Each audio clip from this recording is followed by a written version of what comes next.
Hello and welcome back, guys, to the Join Dota League season number 3. This is the European division number 2, Eu4ia versus Cleave, game number 2. Lots of numbers all around, but Eu4ia, they took game number 1.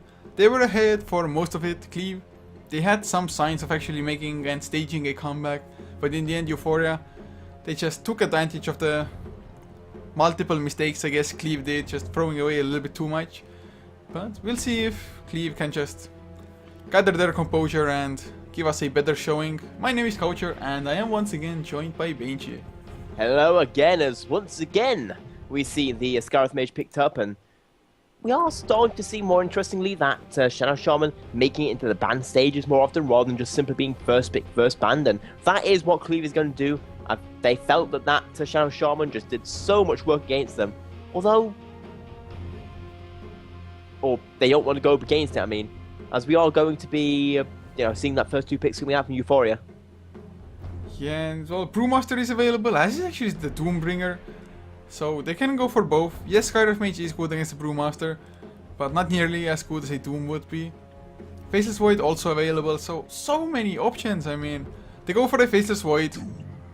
I think Faceless Void Doom actually might be the best solution here, because both of the heroes are pretty reasonably good against the Brewmaster. Whereas if you pick up, or would have gone for like a Faceless Brewmaster, then Cleave could have gotten the Doom and just had double silence to counter both. I think that would have been the worst decision. But already having a Doom for themselves, the secondary pick can be anything as far as I'm concerned. Yeah, because we are in that meta right now where anything can basically be picked up in the first two picks-ups. There's about, I'd say, 10 to 15 heroes, which if they get first or second picked, you're not really that surprised, so to say. As you got the Razor, you got Shadow Shaman, even a Shadow Demon Marana still occasionally makes into that slot. You've got the Scarif Mage Void, a Doom Brewmaster. You literally can't ban or pick up all the good heroes in this game anymore. Yeah, it does get a little bit harder, of course, just going for the right sequence of hero picks, drafting the right way, getting your enemy cornered up, kind of. But Eu4ia, at the moment, they're at a standstill, just 50 seconds left. Looks like they don't have a clue what to pick now. And of course, whatever they pick, that means that what they leave open will be available for Cleave. As they are going to pick up that Vengeful Spirit. Wasn't expecting that as a second pick. I mean, they must be expecting a Faceless Void to come out now in conjunction with that Scarif Mage, so that they would have the swap ready immediately. Yeah, the swap is a very good hero against Void, especially before he gets his BKBs. You can simply swap him out, or if you can get close enough, just stun him. Any amount of stun or physical movement harassment is a very good against a Void, stopping his Chronosphere from reaching full duration. But either way, we are going to be seeing the second pick from Cleavers. Eu4ia, they have run out of a lot of their time, and this could affect them in their later picks. It definitely could. Although I've seen Compass Gaming do it to an even closer margin, it's just running completely out of time. So hopefully for Eu4ia they can actually adapt, speed up the drafting process a little bit. But Cleave, they go for a Brave King instead. So we're not going to see a Brewmaster nor a Faceless Void coming out from either side. A little bit surprising, but Brave King of course, also a strong hero, and I do believe it actually might be a carry one here. Yep, a Wraith King, he can go in that either carry or support position. Generally played in support due to the fact that, most of his power just simply comes from that aura and his stun. The reincarnation is nice and his crit can scale out of control, but really he's mostly picked up for his stun as a support with that initiation Blink Dagger. On the other side though, a carry Wraith King, it was originally what it was picked up as in the meta when he was first added to the game. Yeah, it depends so much on the situation, and actually Cleave now, they don't even have to carry with it. They can still just look at Eu4ia's lineup, it's like, interesting, we want a support Wraith King instead. But Eu4ia, of course, I do like that they picked up the Vengeful Spirit, of course, in anticipation of the Faceless Void, which actually still didn't get picked up, or banned rather, So it is still available, as is the Brewmaster for either side, but Visage is the pick for Eu4ia, and might we see a Drow Ranger coming as well? Well, a Drow Ranger would be interesting, going for that aura stats pickup. especially with the Visage, as in those two auras will merge together and do huge amounts of damage, even when he doesn't have that damage buff that kind of goes away after the Familiar's attack. And it also is worth noting that when you go for that aura strat, you also are able to go for a level 1 Roche. It's one of the lesser done level 1 Roches, but you can do the just full-on aura strats, and it does work out. Yeah, it's definitely something that, unfortunately, to be honest, for me, too many teams don't go for these days anymore. Just stacking up those auras, being bosses. Of course, aura strats, one hero down, a lot of your damage falls off suddenly as well. So it can be a little bit risky. But Cleave now, seeing those 3 heroes from Eu4ia, is something specific running through their mind, or are they just gonna go through with their own draft that they had planned before? Well, right now they're taking a little bit of time, as it's going to be the Sand King picked up, and you're more than likely right about that being a carry Wraith King. Although, you could probably go mid Scarith Mage, although I'm not that fond of a Wraith King plus Sand King being both the supports, as you don't have any range there, and it's a little bit hard to start ganking. Yeah, I do believe it's almost certain that Brave King is going to be a carry one. Scarif Mage, Sand King make a pretty strong rotation, or roaming duo that is. Scarif Mage gets the long range concussive shot, makes or buys enough time for the Sand King to get close for the Burrow Strike. And Brave King, he can be left solo as well in most cases, unless it's going to be against the tri-lane. And Eu4ia at the moment with a Vengeful Visage +1, now the Mirana, perfect example. They also actually are a pretty strong aggressive tri-lane if they want to. Yeah, because we do see the Mirana gets picked up right there, and the Mirana Vengeful Spirit is one of their lesser known combos, but you can do a lot of really nice stuff with the swaps, as well as just simply the fact that Vengeful Spirit has a stun, and Mirana plus stun equals happy stuff. Or sad stuff if you're the opposite team. Yeah, that is definitely true. I was like, happy stuff? Depends on who, but yes. So Cleave, I mean, there is one option for them. Picking up an Abaddon at the moment. And actually indeed running the Skyrim Mage Meat, but that would mean that their entire tri-lane would consist of melee heroes, which of course would definitely not be a good choice for them. And overall, even the Wraith King might start to get slightly kited depending on what Eu4ia is gonna get as the last pick as well. But Nature's Prophet, the last pick, or at least last pick for the time being, for Cleave. So Rat Dota potential is there. Oh yes, as in the Rat Dota is real. And Nature's Prophet though, you either build your team around him in one or two ways. You definitely need to build your team around Nature's Prophet, as we saw in so many games at the International where teams kind of tried to pick him up and it didn't quite work out well unless your name was Alliance. Basically, you either need to go one of two things. Either 4 versus 5 team fight ability, where he then goes into the jungle and farms up while everyone else is farming or fighting, and he like goes around and split pushes the tower while it's 4 versus 5, and he creates that tension between defending against team fights and defending your towers at being backdoored. On the other hand though, you've also got the just straight out push strategy, where you pick up a lot of other familiars, you maybe even get a Lycan or something, and you just simply push down the opposing team's towers 20 minutes in. At the moment, this looks like it's going to be the 4 versus 5 strategy we're seeing from Cleave. The Sand King, Wraith King, Scarlet Mage, all very good fighters.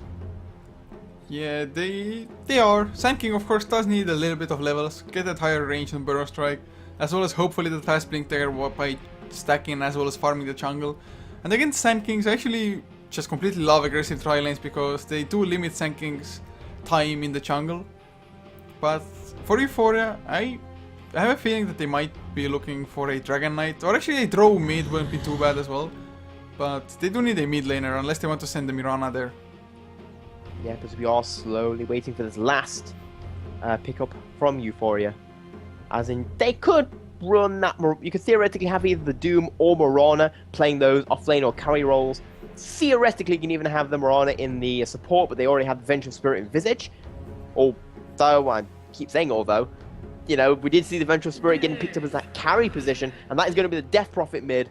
So well, they could go aggressive tri-lane if they wanted, have solo safe lane or Doom against a Nature's Prophet, which wouldn't be too bad, and just punish this very, doesn't have a lot of range tri-lane coming out from Cleave. I'm actually pretty positive that they will indeed go for the aggressive try. And the Death Prophet, it fits what I had in mind for them. I felt like Dragon Knight, some additional push, throw Ranger with just getting the Vengeance Aura as well as the Visage Familiars doing extra damage.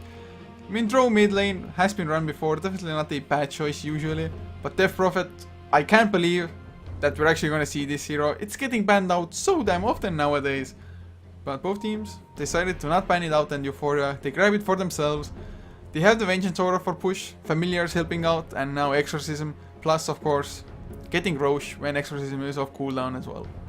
Yep, and Death Prophet, she's one of those heroes that she's always been good. Just never the meta's really fit in with her, and now we're seeing this like 20-minute push meta where 40-minute games are considered long, quotation marks. There's you can't see me doing the finger thing because that's not how sound works. But now that 40-minute games are considered long, Death Prophet's ultimate is amazing in terms of just pushing down towers, getting a fast level 11, and just saying, well, you can't team fight underneath this, and you can't just sit there while I take all your towers, so what are you going to do about it? That is definitely the case, and we'll see if he can grab that fast level 11. I mean, level 1 ultimate, not too bad in those early fights as well, if you can actually stay slightly back, not go deep in and just die. But, Cleave, Shadow Fiend for them as the last pick. They have some nice creep clear now, of course, with the Shadow Races. Some minus armor for themselves. Brave King will be a carry one. Batman picks it up, at least he played the carry Vengeful last game around. But Shadow Fiend, what to actually make of this pick here? Well, the Shadow Fiend, he's more of an old school Dota 1 pick, TI 1, maybe into TI 2. Not really picked up that often due to his weakness to ganks. He's very good at farming, he's very good at, extending a lead. But if he gets ganked up and, just harassed so much, often in this meta, he just simply doesn't get into his carry potential before the game ends. Yeah, it's gonna be tough. I mean, this time around, Cleave, they don't have something like Eu4ia had last time, like Earthshaker, who can just stay around mid lane and defend with those fissures. We're going to be seeing something fun right here as we see a smoke. Is this two smokes? No, just one team smoked up, but they might be finding each other. The smoke is going to be going into enemy jungle, but all the enemies are there. But the level 1 from Eu4ia is pretty damn strong. I mean, Shadow Fiend, he can go for Shadow Races, I guess, but then he won't have the Necromaster. And oh, Kiilstofte, he's going to run into them as well. Magic Missile is there. Arrow to follow up, and well, easy first blood. Scylla, he gets it on the Death Prophet. And that means he already has his bottle finished. Yeah, that's very nice. That's going to be a huge advantage. What? He's not picking up a bottle, double blades of attack? I guess that does make sense, as in, one of the small disadvantages you have as a Shadow Fiend is if you don't get those last hits in, you don't have that much attack damage. Death Prophet's entire plan is simply out-attack damage your opponent so much in the early game that he can't pick up those last hits, he doesn't get those souls, and, he loses farm in the first 5-10 minutes. I want to say this is probably the first time I've seen Death Prophet voluntarily not going for a bottle like this. But, I mean, what you said also makes sense. Just try to completely outlast the Shadow Fiend, make his life a miserable living hell. But of course, Shadow Fiend, he can get guaranteed last hits once he gets that level 2, maybe level 3. Just Shadow Race is gonna get those last hits for him. But Scylla, we'll see how well he can do. Has 70 last hit damage compared to 40 of the Shadow Fiend. That difference, almost double. And it looks like that was an accidental pause coming out right there. As this Death Prophet literally has double damage compared to this Shadow Fiend. This Shadow Fiend is going to get very little, if nothing at all. Or I'll say he gets yeah, Scylla, right he's there. been messing up the timings just a tad there. Actually only got 2 last hits, so Kiilstofte probably happy about Scylla just mistiming it, but still Death Prophet should be holding his own and getting a nice start as, well, Little Licious just went for a slow one. Actually it is Hakon, at least somebody on chat said. So not Xakoch, Hakon. Don't know how they want to pronounce it though, that's a whole different matter already. It's like Hakon, Hakon, who knows, but Batman, they want to go for KOTD, they get the Brave Fire Blast as well, and he's with 0 base armor. But he gets his Scorch Surf off, might be able to just regen and outrun them. But another Brave Fire Blast, he doesn't have enough mana for it. He's gonna tick for it for 10 seconds. actually 11 even with 0.8 plus. And healing cell cancelled by creeps. He's gonna go down for sure. Just a matter of question. Some body blocking coming in as well from Metrim. And this is gonna be the first blood for Cleave. But of course not general first blood, just their own personal. Yeah, that took so long right there. But they do manage to tie things up at 1-1. Oh, and Lilicious actually might go down as well. Xako. Hakon got them. TP's in. Oh. So, Cleave, they get 2 in return, and that's exactly what they need to do to just have a better start, to have some reassurance in game 2. Yeah, because we are kind of after that first kill going to be seeing a Doom versus Wraith King solo lane. Like, I will say I don't think I've actually seen this matchup before.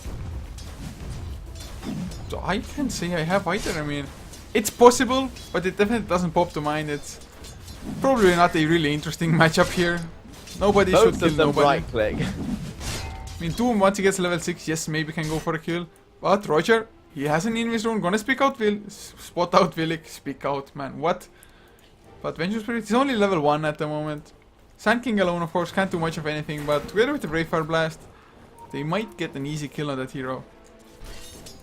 Yep, the Sand King, he is invis up, he's gonna break his invis, but there's gonna be another hero there, that Vengeful Spirit who's might be there to come into the counter. The Doom's taking a lot of damage, but he does have that survivability. Do they want to go for the counter? It looks like they do. Yeah, and actually they got the kill on Sanky before. Now Lilicious gets in as well. The Sprout onto Villic though. He gets himself out with 1 tango. Will it be enough? Not enough mana for Batman, and might get out the Sprout. 2 seconds. Yeah, he's gonna go down. Just the right clicks will be enough. Hakon will get the Sprout as well if really necessary, but not really. So 4-2. They're just trading more efficiently. Yep, Cleave doing a very nice job right now here. And a very nice rotation coming out from Nature's Prophet. We saw Eu4ia kind of try to turn it around, but the rotation from Nature's Prophet was what really made the difference there. Doing that damage, getting the Sprout off, and picking up 2 kills for 1. Yeah, it's pretty good for them. They just, if they keep it up, they might be on a fast track to just actually winning this game. Although Eu4ia, they do have the Death Prophet as well as the Doombringer. They can just go for towers, go for early Roche, try to stay in the game that way if they do actually fall behind. Although, just looking at the last hits, it's not that bad for them at all. Misko on this bottom lane on the Mirana, 19 and 13. Mid lane Death Prophet 21 and 10. And Cleave 12 and 1 on the Shadow Fiend, 11 and 2 on the Wraith King. So, actually Sila, oh nice Burrow Strike Roger, steals that haste rune out of him. Now, I am actually looking a little bit in chat, and as we do see, Hakon, he is going to take a little bit of damage right there from Mirana, and he is going to dodge the arrow. Going to be able to get out of there more than likely nice and safe. We do see the Burrow Strike coming in. They might be able to get the counter, and they're trying to bait out the leap. They're going to realize it's not there for a moment. It is on cooldown. Going to try and get the damage. They are taking a lot of tower damage, but the Nature's Prophet is going to finish that off, and he's off to a very nice start, but Sand King's going to have to be super careful. He is going to get out there. Nighttime vision just saved him, I think. Yep, I would agree with that right there. As I am told the Nature's Prophet, you say his name with a short A, so like a soft one. That does, though, make his name a little less fun. So it's not like, hey! Can't. How the hell do you say it then? I guess Hakon. Hakon? Hakon. Hakon? Well, I say it Estonian style, Hakon. Just roll with that. But Villic is still just trying to look for something. Xako. Oh, Hakon, goddamn. It's so hard to not read what you see. Anyway. Notice Hakon with the NH. Yeah, well, Misko is having, or he has, the Ring of Aquila. So they might be going for a small push of their own. The support so far haven't been able to do too much. I mean, Villic just stood around top lane for quite some time. And top lane? Oh, Doom gets the juke out of vision. Brave Fire Blast was already being casted. Very nice move right there. So it looks like they are going to be starting their own aggression here on this bottom tower from Eu4ia. And, well, Sand King can't really do very much here, but the TP is going to come in but from Nature's Prophet. Going to scare them all off away a little bit. This is going to be a 2 versus 3 situation here on bottom. By the way, look at the mid lane matchup. King R, he's 36 and 2 compared to the Death Prophet, 34 and 11. So he's actually taken the lead. Some of them might be jungle creeps, so it might be a little bit off, but I mean, still Shadow Fiend, I wouldn't have thought he's gonna do so well, and he's going for that Hand of Midas as well. Yep, I will say that it was mostly that kill onto the Death Prophet. But top lane, TPs are going. Brave Fire Blast into the Doombringer. He doesn't have his ultimate yet, which Brave King actually does have the reincarnation now. Scylla, he is there as well. Crypt Form, he's waiting for it. Finally goes for his Skyriff Mage. Well, one more lucky, they get the kill, and Batman. Some body blocking going on. They're going to lose his one life. No TPs coming in. He might lose the second one as well. Let's hawk on. He goes down bottom lane in the meantime. Eu4ia, they're striking back and doing it strong. Although Batman actually doesn't die a second time at all. Yep, and that is going to be 5-4 right now. It was 4-2 at one point. Eu4ia making, I hate to call it a comeback, because it's a little bit too soon to call it one of those. For both sides, as you wouldn't really say they had so much of an advantage, and you know it's a little bit early to say they're coming back from, you know, 2 kills up. But either way, that is going to be 5-4, as Eu4ia stabilizing out the game a little bit. Probably better to say. Yeah, that is true enough. I just tend to get carried away sometimes, but at the moment, Misko just continues to farm up on the bottom lane on the Mirana. 38 and 16, still nothing compared to the Shadow Fiend who farms up the jungle, farms up the lane, just a machine. Hand of Midas already finished, 7.5 minutes in. Net worth wise, number 1 as well. Only actually 200 above Scylla, who actually got first blood on the Death Prophet, so still a bit surprising. But now, oh, the slow one to Misko to silence a little bit too late. The leap is there. Will the movement speed be enough? No, it won't. Burrow Strike lands as well. Hakon can get the Sprout if need be, and Misko, he's gonna go down. Yep, he almost picked up the damage right there, but Visage once more. Can he get the Soul Assumption off? He's almost in range. Will it be enough? No, 12 health. Oh man, that... I wanted to say, are you kidding me? At least they got the Brave King on the top lane, so something for them. But yeah, Visage, he just couldn't get that secondary stack of the Soul Assumption going. Although, Scylla now, 1 Crypt Form will get the kill on Metrim. On a scale of 1 to 10, how sad do you think that Visage is right now? I think it's at least a solid 9, if not a complete 10. And oh, Exorcism pop, they want to go for King Arrow, unfortunately off target. Still might be enough. Leap from Misko comes in, and Shadow Fiend does drop low, no bottle charges anymore, and it's just a matter of time now. Yeah, but that Haste Rune picking themselves up a kill, and that's a very important kill in the Shadow Fiend. You need to keep doing that repeatedly, 2 times a day. Consult your doctor if additional symptoms apply. So, pretty much you're saying every 2 minutes? Yeah, as in if, well, theoretically, yes. If you can get like every possibility you can to take down that Shadow Fiend, because he's very good at farming. If you leave him alone, you'll turn around and like he's got a Blink Dagger and a BKB and somehow 3 Divine Rapiers, and he's only 20 minutes into the game. But if you keep ganking him, he's very gankable, so to say. As we do see a possible attempt here onto top, but Sand King should be fine. Yeah, he has the Sandstorm. Actually, use his old Burrow Strike into the trees, maybe. Arrow will scout, will miss his old Visage. He's coming in now. The Burrow Strike is there. He's going for the epicenter. Oh, he's going for the turnaround. Nature's Prophet will TP in. Breath of Nature bounces around as well. And Misko, he doesn't have enough mana for a leap. He actually might fall down as well. Hakon, he gets the Sprout. The slow will come in from the concussive shot, and he's gonna go down. Man, Sand King. Epic Manmo play playing out, but now mid lane Kingar got thrown up in the air. Willik is there with the magic missile. He will fall as well, or will he's bottling up? No, the right clicks from Scylla's Space Boots are enough. Yep, doing exactly what the Doctor ordered and getting those kills on that Shadow Fiend, just keeping him down, stopping him from farming. And have a quick look at net worth. He's not the highest net worth. He's got the most last hits, but a lot of those are jungle creeps. And jungle creeps, they give you a lot of last hits, but they don't give you a lot of gold individually compared to just farming in lane. And that does mean that the Death Prophet is having a very nice time. Already picked up his Eul Scepter, and he's going to be TPing. Where did TP to? Bottom. With the Moonlight Shadows, can they actually get some of your cards? They have double disable Euls and Magic Missile into Nature Prophet. He has the TP spell, but well, the damage just way too strong. Easy kills on him. Seal, of course. Maybe could have thrown up Metrim in the air as well with the Euls, and the same time they initiated. Might have bought enough time for them to go the kill, but that's a really minor thing since he has the Exorcism level 2 now, and they can grab themselves this tasty tier 1 tower. Yeah, because we are going to be seeing this tier 1 tower surely going to go down, especially with this Exorcism up, but I don't think she's going to need it. As an even level 2 Exorcism, they might just decide to go push tier 2s. Yeah, actually it's really smart if they would do that as well, just put so much pressure on the map. Don't let Cleave do whatever they want. And to be honest, just going into the super late game or thinking about it, Cleave, they probably have the better of it, although at the moment the Wraith King isn't getting a hell of a lot accomplished as far as farm goes. Doombringer catching up with his Hand of Midas, Devour of course helping out as well, and this could be a tier 2 for tier 1. And that's, you know, 1 equals less than 2. At least that's what I kind of learned at university. And we... and that does mean that it's an advantage for Eu4ia. Oh, man, that was brilliant. I got to hand it to. Made my day there. As drums are finished on the Wraith King now. They want to apply some pressure of their own actually. They know Exorcism is on cooldown now. That is possibly the best they can ever fight. Cryptswarm though comes in for the counter push. But they want to go in. Oh, too bad Roger doesn't have a blink dagger yet. As little Alicious hanging out. Yeah, he's gonna have to dodge those familiars. But he's gonna be more than fine just getting out of dodge and not quite that blink dagger. In fact, nowhere near he has been buying wards. Wards, very overpowered map hacks, but also stop you getting fast blink daggers.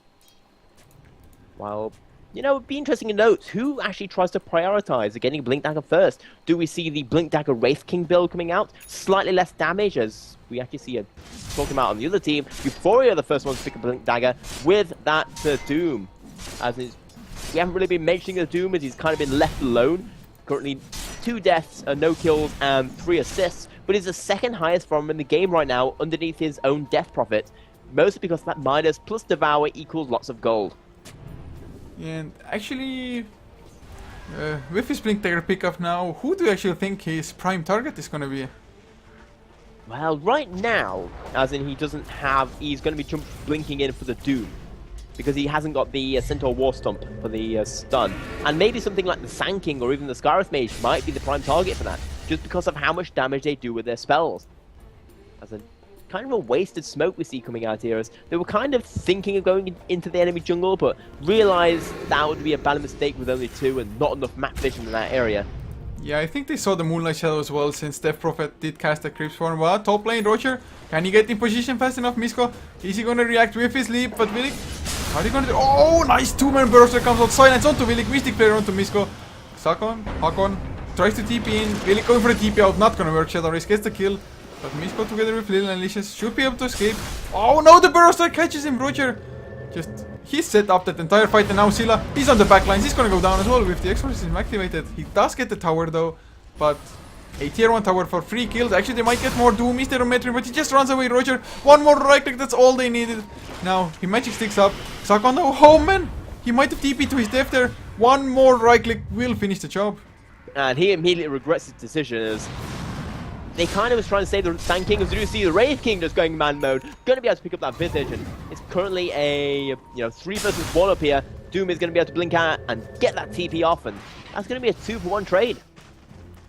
Yeah, actually, I think it was a 3-for-1. The eventual Spirit died as well, but Eu4ia did get the tier 1, so getting some global gold in return, getting some map control for it. If they had gotten the Sand King kill as well, who just barely made it out thanks to a Burrow Strike, stopping the Visage's last right click, might have been actually kind of an equal trade. At the moment, Cleave is slightly coming out ahead, but nothing too disastrous for Eu4ia. Yeah, but slowly but surely, we do see that both these 2 teams are kind of keeping up with each other. Although the towers are far in favor of Eu4ia, and that's a little bit of a worry. As if you can start getting those last tier 2s down, then every single time the Exorcism up, the tier 3s are being pressured. And the tier 3s, well, they're the most important towers of the game as they protect your racks. Man, Rax. This game, all about Rax. Yeah. As Blink Dagger picked up on Batman, actually he's been picking up his rate of farm pretty damn nicely. Of course, those kills or the assists, whatever he got here, definitely helped out as well. So looking at the graphs now, it is still a 3,500 gold lead, but that is just mostly towers for Eu4ia. XP though, 1,500 actually in the favor of Cleave, so around a 3k swing. And interesting enough, both the 2 carries went for a Blink Dagger. We've got the Blink Dagger on Doom and the Blink Dagger on the Wraith King. And that's going to be a little bit interesting moment as both these 2 teams are going to just be blinking into each other, going for that perfect initiations. Although Cleave does have the higher Midas count. Midas on both the Shadow Fiend and the Nature's Prophet. Midas gaming for the win, and with this section Nature's Prophet almost has the mech as well. Oh, they want to go into Roche, but the 3 ends are scouting it out. Yeah, they can see it. They're going to go for it anyway. They don't care. Well, it's gonna be so fast anyway, Medallion. I mean, just look at the drop. Exorcism level 2. Actually, funny thing is that he had that level 11 for a long time now, but Roger, he doesn't have his blink there. Do they want to go in? Mystic? Not Mystic, man. Moonlight Shadows are there. But everybody just backs off once they saw the Moonlight, and smart choice. And actually now, with the Exorcism on cooldown, they can even go fight, I think. Yeah, because they got the Roshan, and Come on, Batman, blink over the river, be a man. that would be a little bit ballsy, I would feel, as there's not really very many good targets in range. You've got the Death Prophet, who's very tanky with that Kiilstofte plus Soul Booster, and the Aegis of the Immortal, even if she does go down. Tactical, man, tactical. You jump in, anybody else can't follow up too fast, but you tank up a little bit, you die, you slow everybody with your reincarnation, and bam, your team is there. Of course, I'm just going for complete mental retarded, full-on throw kind of tactics. Other people call it feeding. I call it space creative. Exactly. But now, Hakon, he's doing what a good Nature Prophet does, just pushing out the top lane. Familiars do come in though, just they're like, hey, there's a Nature Prophet, we don't even want to go away from our trees anymore. And I want to say someone in chat just described this game rather perfectly. It doesn't matter who's leading, both teams are throwing. I mean, sad but true. That's all I can say, sad but true. And actually, Sela, he's going for a Bloodstone now, wants to just be able to respawn faster. Have that nice regeneration for him, but oh, the blink goes out. Villic, well, Sacrificial Lamb, Vengeful Spirit, Mystic Flare on top of him, sprouted up as well. Doom trapped himself in the trees, but King R will still go down. When Doom just sat there like, I can join the fight too, please. And actually, that was a pretty huge kill onto the Shadow Fiend. Definitely a bigger one than the Vengeful Spirit, and they will get the tower deny from this as well. So Eu4ia once again coming out ahead. Slightly, I guess. I mean, tower deny, it's good. It's really not coming out ahead because you still give enemy gold, but mental advantage at least. Yeah, Buzz.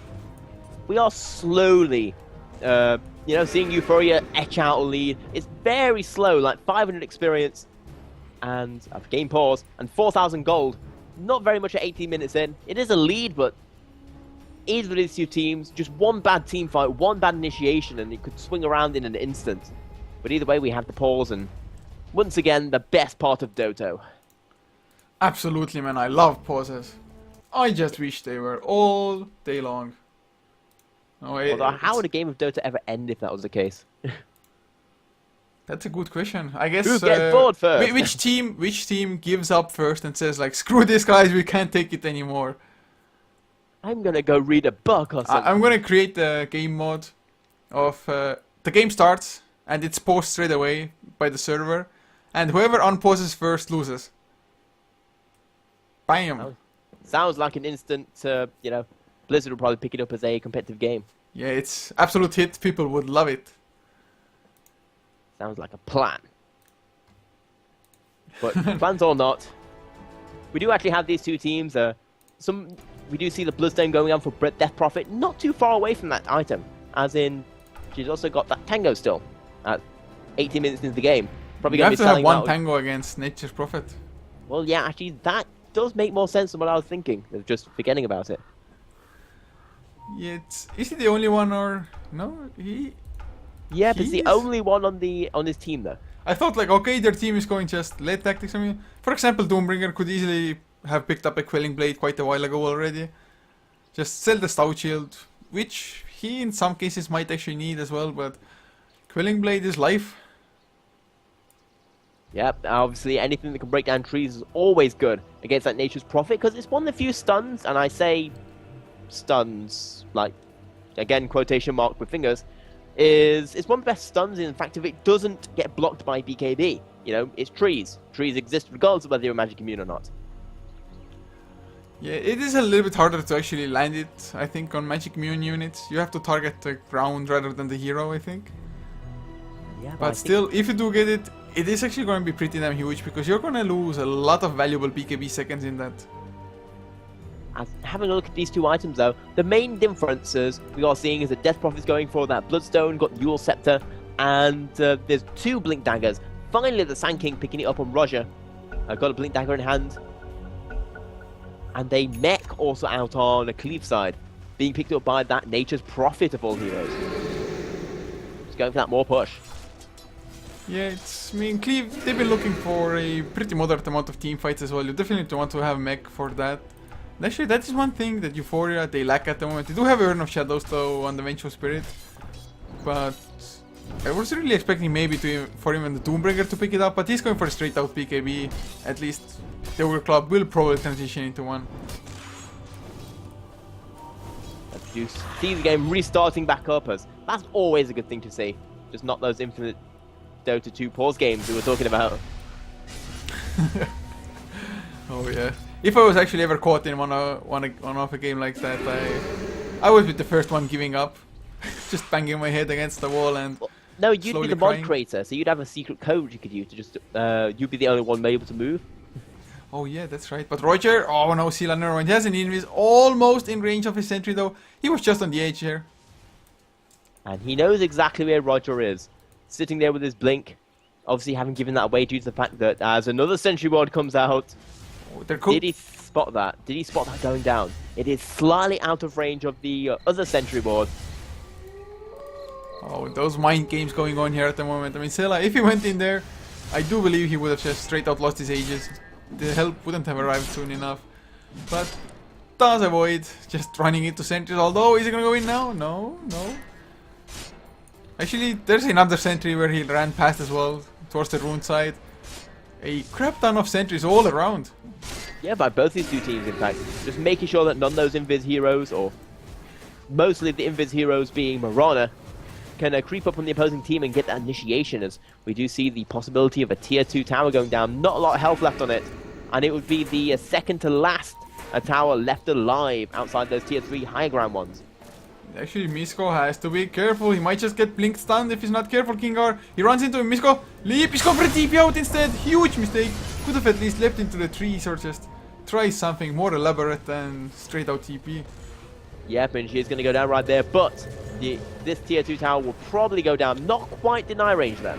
Oh, with the blink in the stun, up onto the Doombringer as well. But he's alone now, Batman. Taking a lot of damage, the crits come out. Hakon is there, but he gets doomed immediately. Wrath of Nature was already used though, but he's dropping low. Mystic Bear, no, the Yule Scepter keeps the Prophet alive for the timing. He's gonna lose his life though. That is the Aegis popped. BKB is there on Kingar, and Metrim still gonna get chased down from Doombringer. Or is he level def? Come on, you have the level def.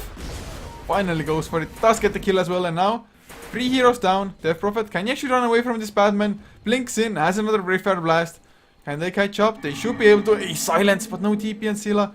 It's just a matter of time, it really is. That is actually a really crucial silence right there. He's going to dodge the first one. She's just juking and dodging all over the place, but she's eventually going to get caught out and stunned, and not even the Familiar can do very much. The cooldown of the stun form just not quite fast enough, and they're going to lose a tier 1 tower in exchange for that tier 2, but also a 2 for 3. Yeah, and of course Mirana wasn't even in that fight at all. He died on the top lane before. So Cleave, they in general get 4 kills, get this tower as well. Like I mentioned though, they did lose the tier 2, so at least Eu4ia they gain some map control aspect of it. Some positive for them, but looking at the graphs now, the gold still actually Familiar tie as well, man. But 3k gold lead now for Eu4ia. XP, actually 2,500 for Cleave. So game is pretty even if you ask me. Game is hard, and there's actually a lot of people who thought that Cleave would have basically 2-0'd this victory. As they were the favourites coming into this match, but Eu4ia, they may have had a lot of mix-up of their lineup recently, but still showing that they're a very good team to be contested with. They most certainly are. I mean, versus Compass Gaming as well, everybody else like Compass Gaming, they got this easy 2-0, ended up in a 1-1. And actually, funny enough, yesterday Cleave versus Compass also ended as a 1-1. Yeah, I'm not too sure actually how it went down in the end. HeflaTV was casting it. There was like at least 45 minutes of trying to reload and pausing because of Dota servers were messing up. But oh, he was onto Roger. But now Metrim gets the counter slow, and Roger, they're the ones who can actually go for the initiation now. Will they go for the Pharaoh's Strike? Yes, they will. Hakon comes in, Mystic Flare onto Vilik, Vengeful Spirit. Actually swapped out Sila, so being a good support, trying to save the character. Actually, he survived himself as well. What? Very nice move there. He immediately swaps him out and gets the TP off instantly. Takes a whole bunch of damage in the face, but you know, everyone survives. Was that the difference of 4 XP? 4 points of XP, Scarlet Mage would have been level 11.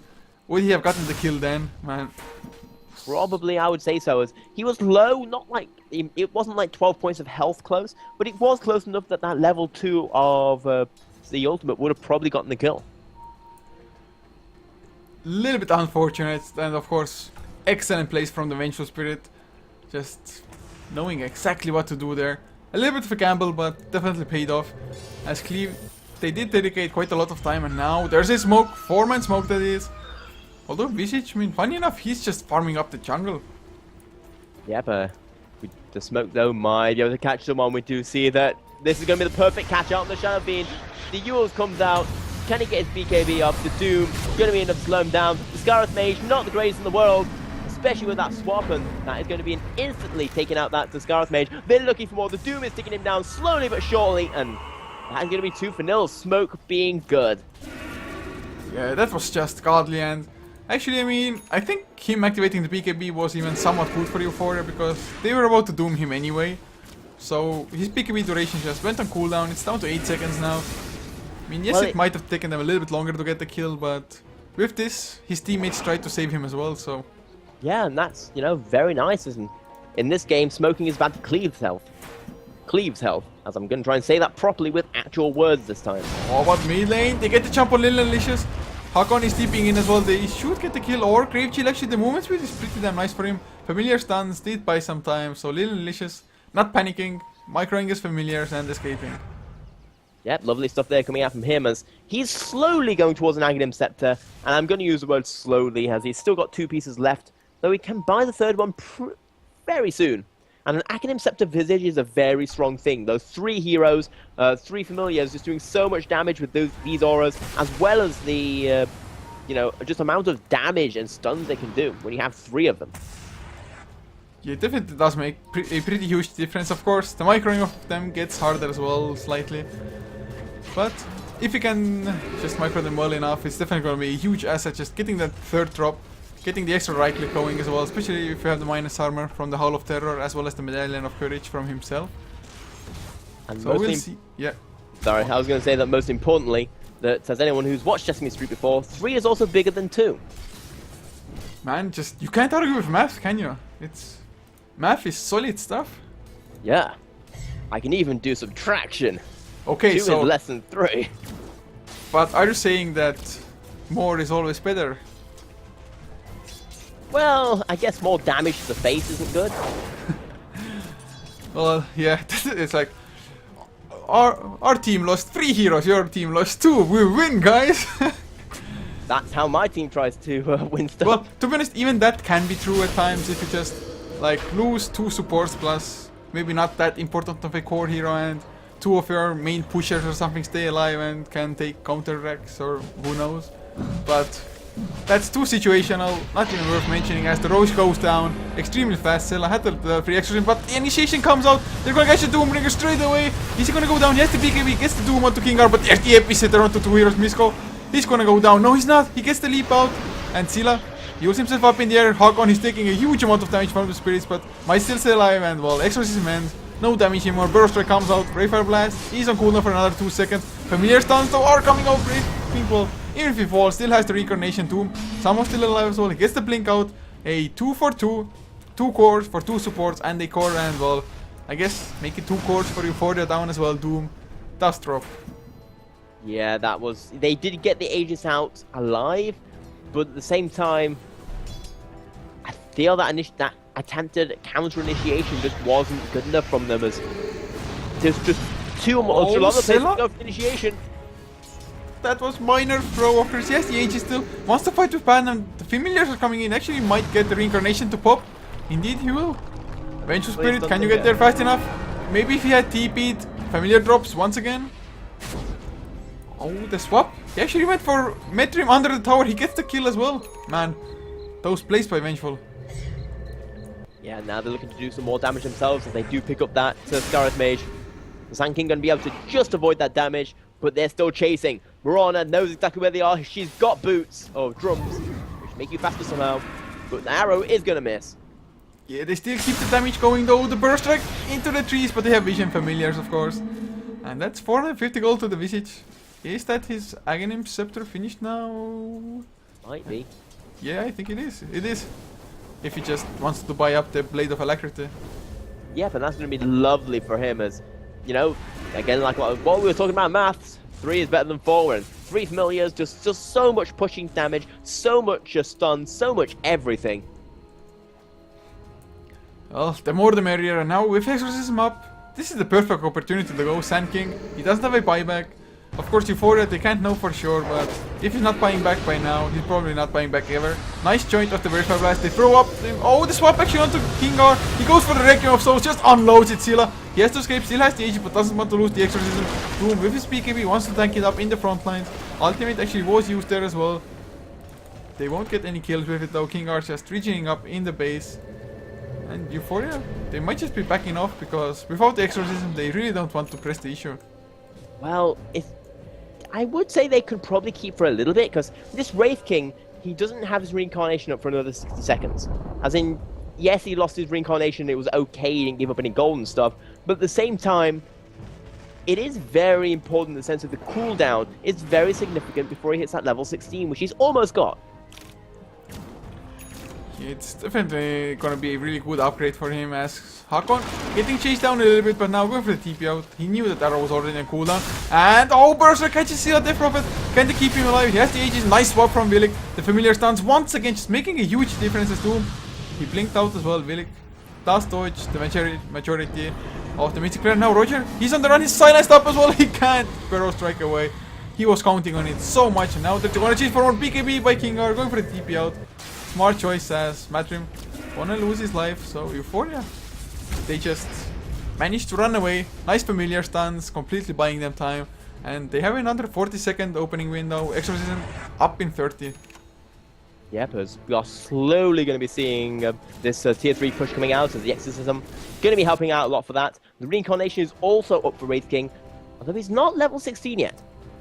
As in he's 600 experience away from that, meaning it's still doing that long cooldown. And this tower is just melting. No Exorcism even needed. And they're not even going to pop it. This is actually pretty big not popping that ultimate right now, as it means they can still push after this fact.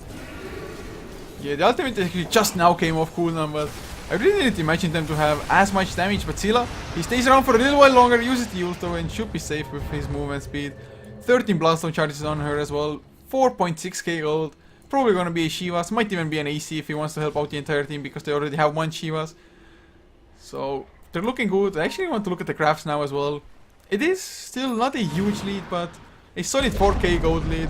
XP sitting around 6k as well. But just that's all it takes. You kill off 2 heroes and suddenly racks are down. Yep, and that's the issue you've got against the Death Prophet. That until you get to that 50-minute mark, and even then, and I'll say that around about the 50-minute mark is when Death Prophet starts to, become useless because their ultimate doesn't do that much damage once people are all farmed up and stuff. But I'll say that even then, towers still take the same amount of damage. Towers still have the same amount of health, meaning that ultimate is always going to be that risk of, oh, you lost a team fight. Well, you have no racks now. GG, well played. Yeah, and actually the good thing about the Death Prophet ultimate is that you can just, with external items, kind of build up the damage still. Like an AC, which she actually finished up for herself now. The minus armor helps the damage, but oh, Sila might be in trouble. How long does he actually have the Aegis for? Oh, it should be long enough. 30 seconds. He's gonna go down before it. Maybe even for the second time. If Mystic Player got used, arrow catches Batman as well. He activates the Blade Mail, but will it be enough? Misko doesn't really want to right click at the moment, but Sila, he's gonna be there now. Oh, that soul assumption. Reincarnation comes out, but he's still only level 15, just barely though. Goes for the stun onto Lil and Licious. Exorcism comes out from Sila at the moment. The 2k take care of the Sand King, and now Hakon. Well, he's gonna lose his secondary life. 2 heroes down and Batman. This is looking bad. I mean, 3 heroes down. H Prophet, yes, he has buyback, but they're already 1 racks behind. They can't really be affording to give away kills as well. No, because the kills are still pretty even, but it's mostly that map control we're seeing from, losing all your racks. Although they do still have the same number of tier 2 towers left, which is a positive, I guess. Yeah, just looking at Shadow Fiend's items, he literally has only 4 items in his inventory. Okay, now gets the 5th as well, the TP, but usually it's like, yeah, you don't need to have like 6 slotted huge items, but usually still it's like Magic 1, TPs taking up slots and whatnot. And he's not doing actually as much damage as is necessary of him at the moment. And of course the Wraith King, really not in a carry role at all, just drums, blink, blade mail and power threads. And that is, I feel, one of the issues we're starting to see from Cleave, that their entire game plan was for Shadow Fiend to, you know, get that amazing start, farm in the jungle for goodness knows how, for like 5 minutes for what it takes a Shadow Fiend to farm up, and then come out with like 5 billion damage, all the items, some initiation maybe as well, while the rest of the team focused on controlling the team fights. We haven't really seen that due to some really nice ganks coming out from Eu4ia at the beginning of the game, meaning Shadow Fiend has always been playing from behind. He's got a Daedalus and a Black King bar and a nice bit of gold in him, but apart from that, he doesn't really have very much else. Nothing to really carry the game with compared to, you know, a Death Prophet with a Assault Cuirass, Bloodstone with 17 charges, and a Kiilstofte. She's absolutely stacked. I mean, doing so well, gold per minute wise. Just rather even with the Shadow Fiend, but Shadow Fiend has died a couple more times, 4 to be exact. And in the Shadow Fiend actually started off pretty damn well, just getting that rather fast hand of Midas. But overall Eu4ia, just their team fight and map presence has been better. I don't think we've seen too many huge epicenters. I know there was at least one when he just turned it around without even having a blink dagger. Just went into a side chop in the bottom lane, then got a double man burrow into epicenter, getting both kills. But really, haven't felt too much of sanking. He's still been getting some nice burrow strikes, but just lacking those epicenters. I think the issue is that the two heroes, that there's basically 3 heroes with the ability to get out of dodge, so to say. 4 if you include the Vengeful Spirit swap to some extent. And it means that, you know, you have the Death Prophet will Kiilstofte himself. You've got the Doom, which is pop BKB, and after all that, it means the ultimate from the Sand King is going to have to be perfect with Scarlet Mage. Is going to have to be super careful. We'll get out there, TPing out ASAP. Yeah. Well, Villic, if he had been level 16, probably could have gotten the Nether swap on her. Familiars, I do believe they provided vision, but not quite. Still, of course, Scarlet Mage, not the highest priority kill as it is. Always getting any kill is nice, of course, though. But Doombringer up to 4.4k gold. What do you think his next big item is going to be? Well, I guess Boots of Travels and saving for buyback is it. Man, that lame. Was hoping for just straight out refresher, but at this stage of the game, it's definitely better to just play it safe. Yep, as both these two teams have kind of sat back.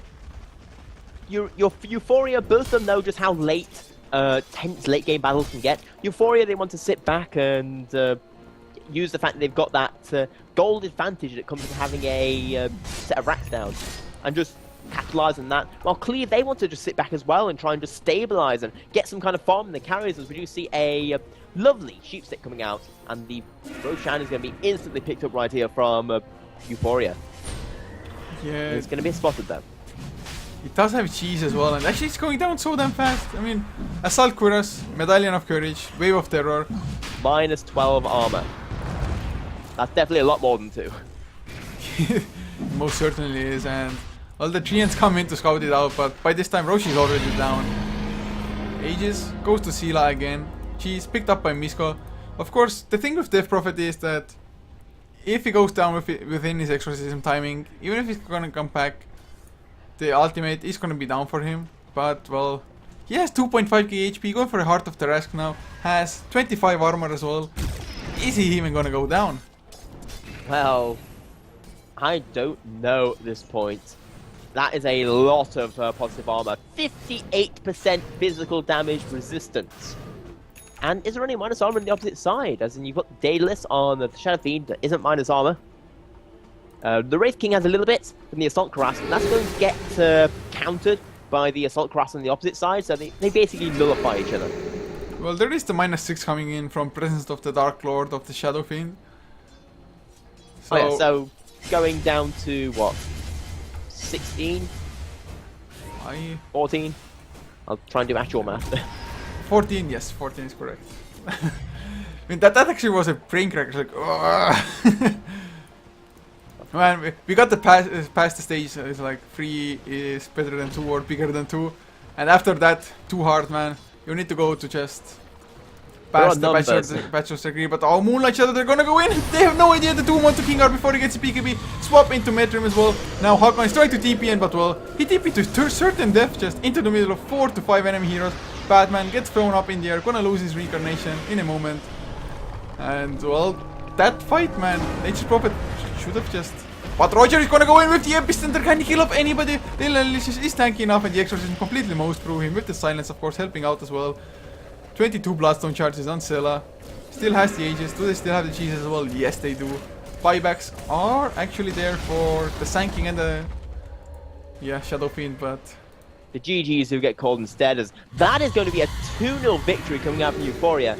Both the 2 times, the second one was a little bit closer. Cleave got a good start, but Eu4ia just brought it back with some nice team fights and, as they said, making less mistakes than their opponents. And in reality, you know, Eu4ia, many would consider that a huge upset coming out right there. Yeah, they certainly do, and all really congratulations to them. I know them from, I don't remember the name of the cup even, I should, but like a smaller Balkan kind of cup. They were looking pretty damn solid in those qualifiers as well, and from there on I know that name. They've actually gotten a lot better in the time as well. Maybe just had some small roster changes, a couple of months extra to practice, so really kudos to them. Just improving like that. And Cleave, of course, I mean, definitely more so in the first game than in the second. I felt like they had a pretty solid chance. Yeah, but I would agree that so both these 2 teams, they did give us 2 very entertaining matches, but Eu4ia, they came out ahead, and that's actually going to put them 3-1 up, as they will take 2nd place currently in this league. The 1st place being done by KP Jews, 7-3 at the moment, as they basically played all their matches first. Yeah, they've been going at it like crazy, but guys, this is going to conclude it for us for the day. We will be back probably at 4 AM CEST for some American Dota as well, but that's gonna be still a long time away. So guys, if you enjoyed, be sure to follow this channel as well as HeflaTV 2 on Twitch TV, and check out our social media, HeflaTV on Facebook, on Twitter, as well as VK for the Russian viewers. Yes, we even post most of our games there if you remember it. And well, if you really want to support us, you can also subscribe. You've been seeing a lot of the subscriber emotes in chat already as it is, so if you like them, you can subscribe and get them for yourselves, and you can not only use it on our chat, on any Twitch TV chat if you're subscribed to us, so something to maybe consider. But huge thanks to... are endless. Yes, indeed. And huge thanks to Benchy as well. Be sure to follow him at Benchy on Twitch, as well as Twitter, of course. And this is gonna be just some songs now to finish up the stream.